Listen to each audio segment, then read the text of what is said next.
A Dialogue of Self and Soul. By Butler Yeats. My soul, I summon to the winding ancient stair. Set all your mind upon the steep ascent, upon the broken, crumbling battlement, upon the breathless starlit air, upon the star that marks the hidden pole. Fix every wandering thought upon that quarter where all thought is done. Who can distinguish darkness from the soul? Myself. The consecretes blade upon my knees. Is Sato's ancient blade, still as it was? Still razor keen, still like a looking glass. Unspotted by the centuries.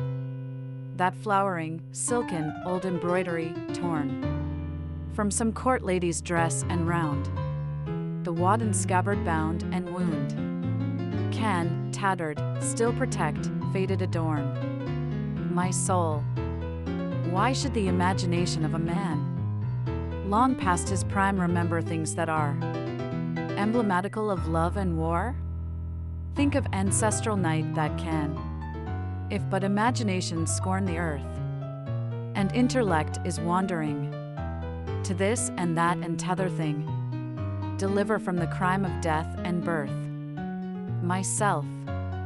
Monteshiji, third of his family, fashioned it 500 years ago, about it lie flowers from I know not what embroidery, hearts purple, and all these I set for emblems of the day against the tower, emblematical of the night, and claim as by a soldier's right a charter to commit the crime once more.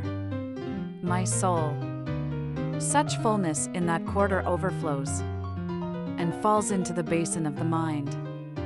That man is stricken deaf and dumb and blind, for intellect no longer knows, is from the ought or knower from the known.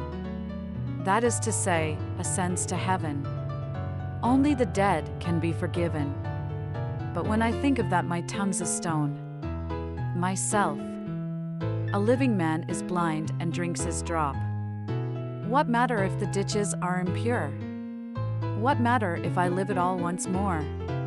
Endure that toil of growing up, the ignominy of boyhood, the distress of boyhood changing into man, the unfinished man and his pain, brought face to face with his own clumsiness. The finished man among his enemies? How in the name of heaven can he escape that defiling and disfigured shape, the mirror of malicious eyes, casts upon his eyes until at last he thinks that shape must be his shape?